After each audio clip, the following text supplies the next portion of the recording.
Hello दोस्तों, welcome everyone to dear मित्रों। तो दोस्तों कैसे हो सभी लोग। जैसे कि हम हर वीडियो में कुछ नया चीज़ें सिखाने की कोशिश करते हैं। आज के मेरे इस वीडियो में हम सेम फिफ्थ का एक टॉपिक करेंगे जो कि फंड फ्लो स्टेटमेंट है। ये आपके एडवांस अकाउंटिंग एंड ऑडिटिंग का पेपर है, पेपर 5। ओके, तो हम लोग चलते हैं टॉपिक पे जाने से पहले हम लोग को वर्किंग क्या क्या चीज़ चाहिए, उस वर्किंग के हिसाब से मैंने यहाँ पे स्टेटमेंट बना दिया है। और यहाँ पे स्टेटमेंट हम लोग ने बनाया स्टेटमेंट ऑफ वर्किंग कैपिटल। उसके बाद जो जो लेजेस चाहिए थे वो मैंने लेजेस बना के रखे हैं। Then existed P&L। और उसके बाद हम लोग ने डाला statement of sources and application of fund. ये मैंने वर्टिकल वे में फॉर्म करके रखा है। आप चाहो तो हॉरिजॉन्टल में भी कर सकते हो, कोई प्रॉब्लम नहीं होगी, बट एग्जाम में हम लोग को मोस्टली वर्टिकल पूछा जाता है। तो दोस्तों यहाँ पे आज मैंने क्वेश्चन लिया हुआ है, क्वेश्चन नंबर 20 आपके टेक्स्ट बुक का। यहाँ पे हम लोग को दिया है following are the balance sheet of Janaki limited as on 31 March 2018 and 31 March 2019। Equity share capital, then reserve and surplus, non current liability, current liability. उसके नीचे हम लोग को असेट्स सारे प्रोवाइड कर दिए जिसमें फिक्स असेट्स है, नॉन करंट इन्वेस्टमेंट है, अदर करंट असेट्स है, करंट असेट्स है। ठीक है, तो दोस्तों हम लोग क्या करेंगे, सबसे पहले हम स्टेटमेंट ऑफ वर्किंग कैपिटल से शुरुआत करेंगे। वर्किंग कैपिटल किस तरीके से बनता है, तो यहाँ पे जैसे मैंने आपको बताया पर्टिकुलर है, देन 2018 2019 है, एंड इंक्रीज एंड डिक्रीज है। तो हम लोग सबसे पहले यहाँ पे करेंगे करंट असेट और नीचे में हम लोग कर देंगे लेस करंट लायबिलिटी। ठीक है, असेट्स में से लायबिलिटी को माइनस करते हैं तो हम लोग को वर्किंग कैपिटल मिलता है। अब हमारे टेक्स्ट में असेट्स क्या क्या दिया हुआ है, एक हम लोग का स्टॉक दे दिया है, देन हम लोग का डेप्टर दे दिया है, और हम लोग का कैश दिया है। स्टॉक का बैलेंस हम लोग का दिया है 62,500 एंड 97,600। फिर डेप्टर्स का वैल्यू हम लोग को दिया है 39,900, 34,100 एंड कैश हम लोग को दिया 17,500 एंड 23,700। ठीक है दोस्तों, हम लोग को असेट्स को क्या करना है, तो हम लोग को ये देखना है कि असेट्स की वैल्यू इंक्रीज हो रही है कि डिक्रीज हो रही है, और आगे के दो कॉलम में उसको एडजस्ट करना है। तो दोस्तों देखो, स्टॉक का वैल्यू 2018 में यानी प्रीवियस ईयर में 62,500 था और करंट ईयर में 97,600 है। तो वैल्यू इंक्रीज हो रही है, कितने से वैल्यू इंक्रीज हो रही है, 35,100 से। सिंपल सी चीज़, इंक्रीज में हम लोग को 35,100 डाल के रखना है। सेम चीज़ नेक्स्ट करो, 39,900, 34,100, ये वैल्यू हम लोग की क्या हो रही है, डिक्रीज हो रही है। इसके लिए डिक्रीज में डाल देंगे 5,800। आगे में 17,500 माइनस 23,700, वैल्यू इंक्रीज हो रही है 6,200। ठीक है, उसके बाद हम लोग करेंगे टोटल करंट असेट, जिसको नाम दे दिया ए से। ओके, अब इसमें हम लोग करेंगे total 62,500 plus 39,900 plus 17,500, total of 2018-19 11,099, then 97,600 plus 34,100 plus 23,700, दूसरे साइड का टोटल आया 15,5400। ओके, 15,5400। उसके बाद हम लोग को करना है करंट लायबिलिटी। लायबिलिटी में हम लोग की क्या चीज़ है, दो ही चीज़ दी हुई है, क्रेडिटर एंड बिल्स पेबल। तो हम लोग को यहाँ पे क्रेडिटर और बिल्स पेबल डाल के रखना है। क्रेडिटर की वैल्यू हम लोग की कितनी दे दी है, 99999, 5 बार 9 है। ठीक है, और दूसरे साइड की क्रेडिटर की वैल्यू हम लोग की 6 टाइम्स है, 111,111, 6 टाइम्स मैंने डाल दिया। उसके बाद हम लोग को बिल्स पेबल दे दिया 2,001 एंड 1,889। ठीक है, अब हम लोग को क्या करना है, तो हम लोग को इसका टोटल करना है। लायबिलिटी का टोटल हम लोग करेंगे टोटल करंट लायबिलिटी एंड इसको नाम दे देंगे बी। ठीक है, 99999 प्लस 2,001, तो इसका टोटल आ गया 1,20,000। दूसरे साइड का टोटल करेंगे 1 2 3 4 5 6, 1 6 टाइम है, इसकी वजह से 6 टाइम डाला है, 8 9। दूसरे साइड का टोटल हम लोग का आ गया 1,30,000। ठीक है, और दोस्तों यहाँ पे हम लोग को अभी क्या करना है, असेट्स लायबिलिटी इंक्रीज है डिक्रीज वो देखना है। तो देखो, पहले हम लोग का 999 था, नेक्स्ट उसमें इंक्रीज हुआ है, कितने से इंक्रीज हुआ, 99999 माइनस 2 3 4 5 माइनस 1 2 3 4 5 6, कितने से इंक्रीज हुआ, 11,1,1,1,2। ठीक है, अब लायबिलिटी इंक्रीज होती है तो हम लोग को उसको अपोजिट साइड में लिखना पड़ता है, यानी डिक्रीज साइड में 11,1,1,1,2। ये डाला।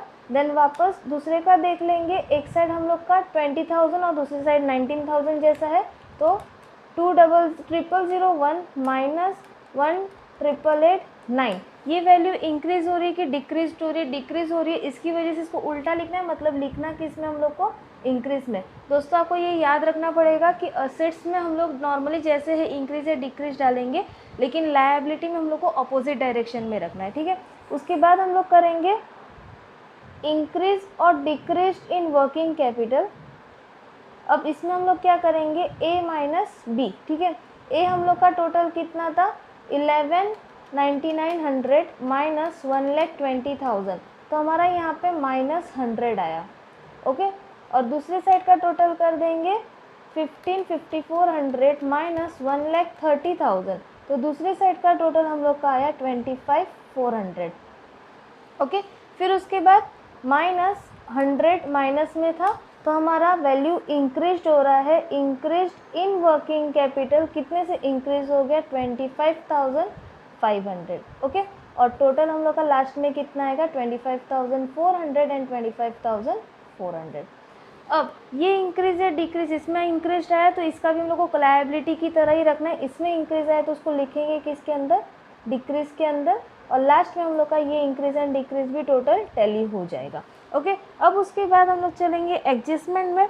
एडजस्टमेंट में हम लोग को दिया है building costing ₹19,000, accumulated depreciation thereon been ₹8,000 was sold for ₹25,000। तो सबसे पहले मैंने यहाँ पे बिल्डिंग अकाउंट बनाया जैसे कि मेरे का रिक्वायरमेंट था।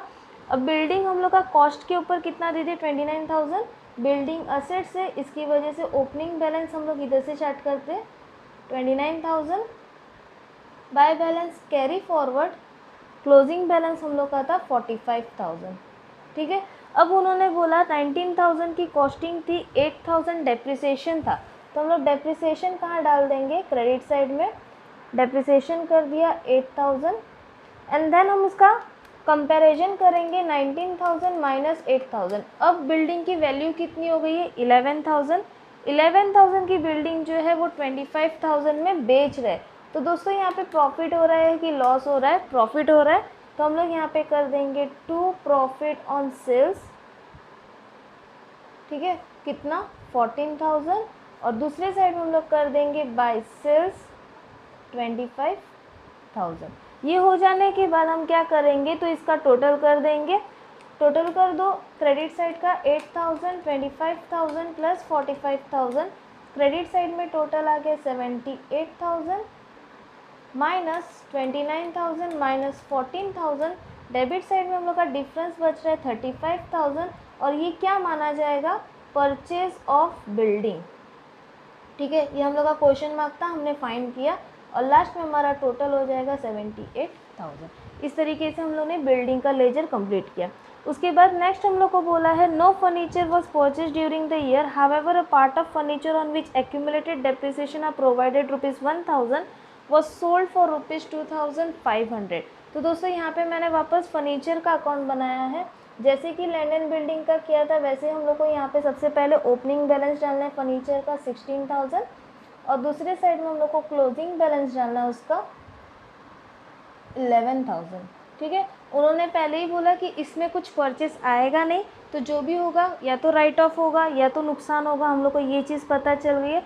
अब उन्होंने यहाँ पे बोला था कि हम लोग को डेप्रिसिएशन है कितना 1,000, तो बाय डेप्थ कर दिया हम लोग ने 1,000।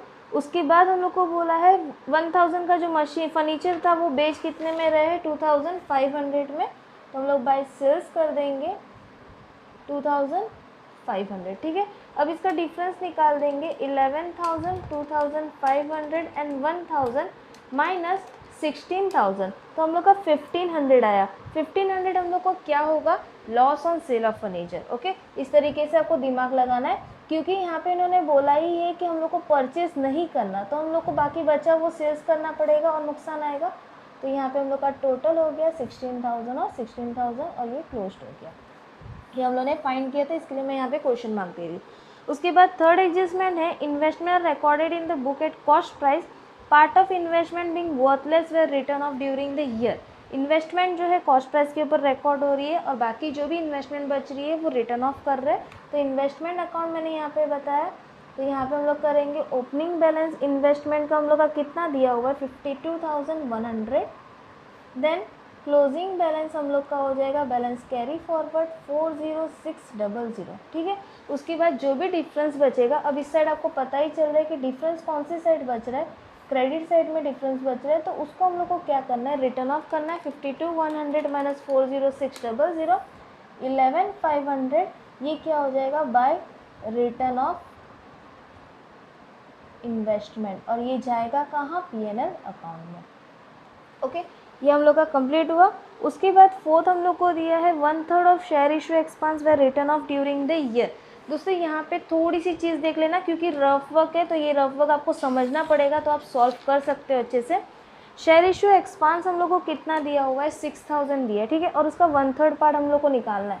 यहाँ पे मैं लिख रही हूँ शेयर इशू एक्सपेंस, क्योंकि मैं उसका कैलकुलेशन कर रही हूँ। इसका कोई स्टेटमेंट हम लोग का बनता नहीं है। 1 - 1/3, ये 1 हम लोग ने एज्यूम किया है। देन इसका हम एलसीएम निकाल देंगे तो हमारा कितना बचेगा, 2/3 बचेगा, ठीक है। तो 1 पे शेयर इशू एक्सपेंस हम लोग को कितना दिया, 6,000, तो 2/3 के ऊपर कितना होगा, पहले तो हम लोग को वो ढूंढना पड़ेगा। तो इसका कैलकुलेशन कैसे हो जाएगा, 6,000 × 3 डिवाइड बाई 2, 6,000 × 3 डिवाइड बाई 2 कर दिया तो हमारा कितना आया, 9,000 आया। यानी टोटल शेयर इशू एक्सपेंस हम लोग का कितना है, 9,000, और इसका 1/3 पार्ट करोगे, 9,000 का 1 डिवाइड बाई 3 कर दोगे तो आपका 3,000 आएगा। ये 3,000 क्या हो जाएगा, रिटर्न ऑफ, तो इसको लिखेंगे कहाँ, पीएनएल में, ठीक है। और ये 9,000 को कहाँ पे लिखेंगे, तो एप्लीकेशन में, क्योंकि ये हमारा खर्चा है। ओके, हो गया। अब इसको हम लोग डाल ही देते हैं, एप्लीकेशन में हम लोग डाल देंगे शेयर इशू एक्सपेंस। मैंने ऑलरेडी सोर्सेज ऑफ फंड बना के रखा है, इसकी वजह से यहाँ पे मैं डायरेक्टली डाल रही हूँ शेयर इशू एक्सपेंस 9,000, और जो हम लोग का 3,000 आ रहा था जो रिटर्न ऑफ था वो मेरे को पीएनएल में डालना पड़ेगा, क्योंकि वो एक्सपेंस है हम लोग का। तो यहाँ पे मैं कर दूँगी शेयर इशू एक्सपेंस 3,000। ओके, तो दोस्तों हमारे यहाँ पे एडजस्टमेंट ख़त्म हुआ है। अब हम लोग को क्या करना है, तो हम लोग को पीएनएल और जो सोर्सेज ऑफ फंड है वो हम लोग को कंप्लीट करना है, फंड फ्लो स्टेटमेंट को। तो चलो चलते हैं। सबसे पहले हम लोग शुरुआत करेंगे स्टेटमेंट से। स्टेटमेंट में हम लोग का आया था इंक्रीज इन वर्किंग कैपिटल। दोस्तों हम लोग का इंक्रीज इन वर्किंग कैपिटल कौन से साइड जाता है, तो एप्लीकेशन में जाता है। इसकी वजह से हम लोग यहाँ पे डाल देंगे इंक्रीज इन वर्किंग कैपिटल, और जो भी वैल्यू थी हमारी 25,500 वो हमने यहाँ पे डाल दी, ठीक है। उसके बाद हम चलेंगे बिल्डिंग अकाउंट। दोस्तों जो भी हम लोग लेजेस बना रहे हैं, ओपनिंग क्लोजिंग को छोड़ के बाकी जो जो एंट्री है वो सब एडजस्टेड है। अब सभी को पता है कि एडजस्टमेंट की 2 एंट्री 2 इफेक्ट होते हैं, इसकी वजह से यहाँ पे जितने एडजस्टमेंट है हर एडजस्टमेंट के 2 इफेक्ट जाने कंपलसरी है, ठीक है। तो हम लोग ओपनिंग क्लोजिंग को छोड़ देंगे।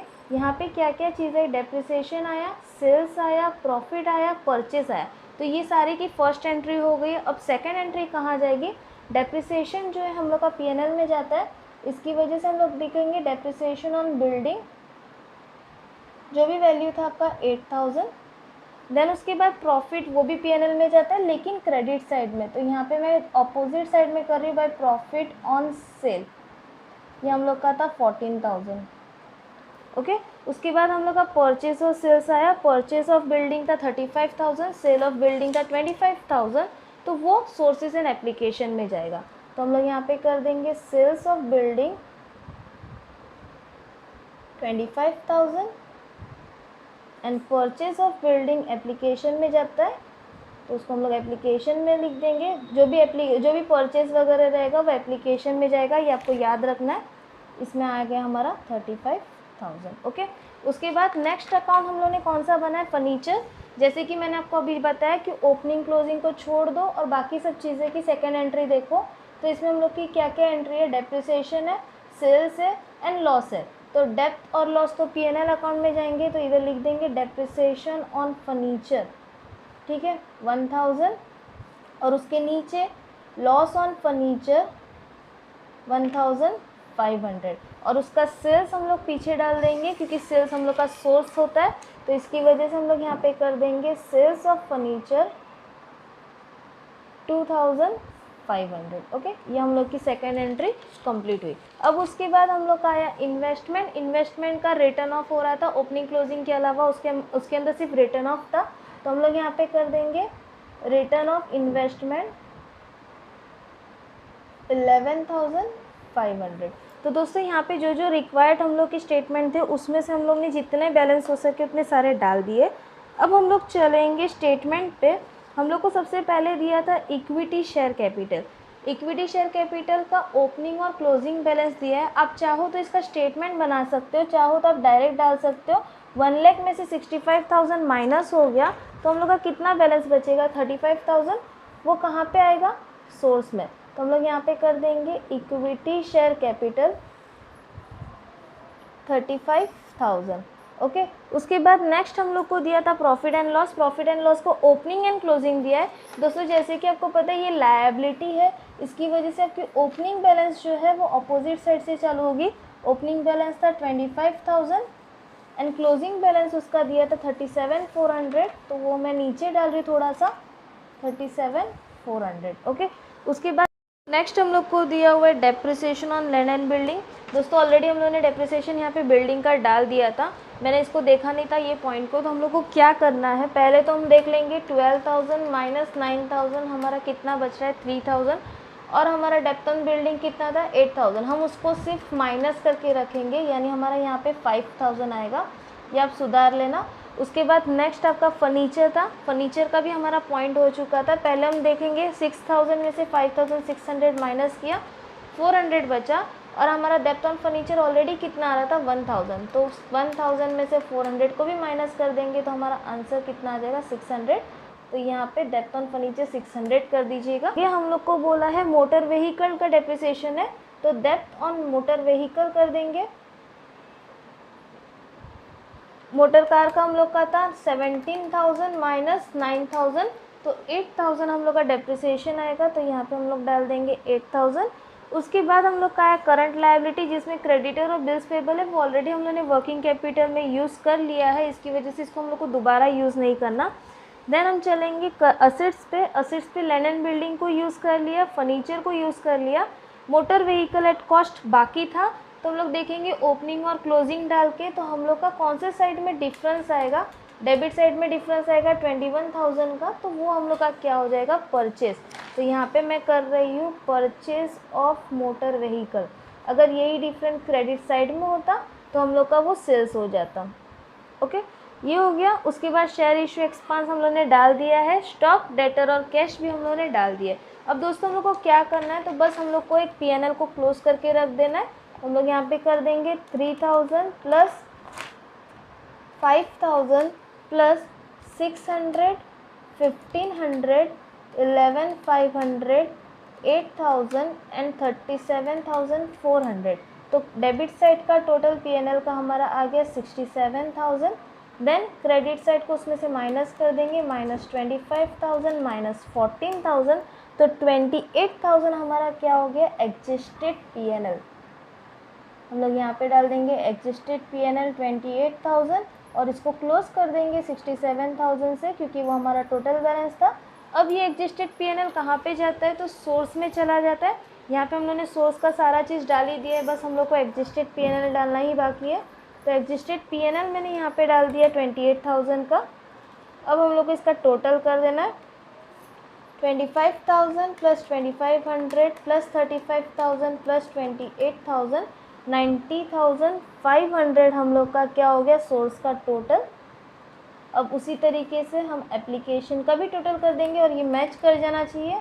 9,000, 25,500, 35,000 एंड 21,000।